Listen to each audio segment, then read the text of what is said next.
ফাতেমা হচ্ছে আমার কলিজার টুকরা, ফাতেমাকে যে কষ্ট দেয় সে কিন্তু মূলত আমি নবীকেই কষ্ট দিল। একের অধিক বিয়ে করা পুরুষের জন্য জায়েজ, আলীর জন্যও জায়েজ।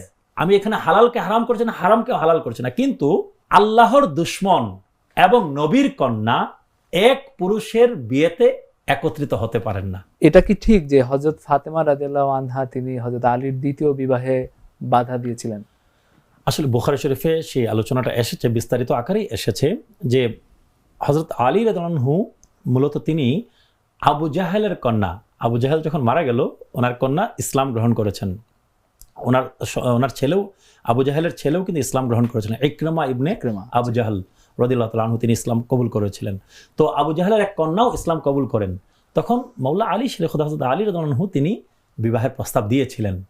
নবী করিম সাল্লাল্লাহু আলাইহি ওয়াসাল্লাম যখন সেটা জানতে পারলেন, নবী করিম সাল্লাল্লাহু আলাইহি ওয়াসাল্লাম সেটা পছন্দ করেন নাই, এবং নবী করিম সাল্লাল্লাহু আলাইহি ওয়াসাল্লাম সুস্পষ্টভাবে বলেছেন যে ফাতেমাতু বাদআতুম মিন্নি ফামান আযাহা ফাকাদ ইউযিনি আও কামা ক্বালা আলাইহিস সালাতু ওয়াস সালাম, যে ফাতেমা হচ্ছে আমার কলিজার টুকরা, ফাতেমাকে যে কষ্ট দেয় সে কিন্তু মূলত আমি নবীকেই কষ্ট দিল। ঠিক আছে, তো এই ঘটনায় সাইয়্যিদা ফাতেমাতু জাহরা রাদিয়াল্লাহু তাআলা আনহা কষ্ট পেতে পারেন যদি আবু জাহেলের কন্যাকে বিয়ে করেন। নবী করিম সাল্লাল্লাহু আলাইহি ওয়াসাল্লাম এই আশঙ্কা করেছেন, কষ্ট পেতে পারেন। এবং নারীদের মধ্যে একটা বিষয় কিন্তু বিল্ট ইন, সেটা হচ্ছে গায়রা, আরবিতে যেটাকে বলে আপনার মানে ভালো কোনো কিছুতে অন্য কারো শেয়ারিং, এটা নারীরা সহ্য করতে পারেন না। স্বামীতে অন্য কারো শেয়ারিং, ঠিক আছে, এটা নারীরা মানে তবিআতান এটা তারা টলারেট করতে পারেন না। ঠিক আছে, এই জিনিসটা কাজ করে।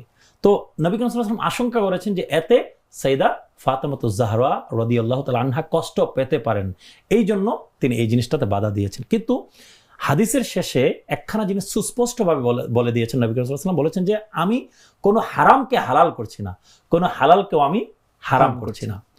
একের অধিক বিয়ে করা পুরুষের জন্য জায়েজ, আলীর জন্যও জায়েজ।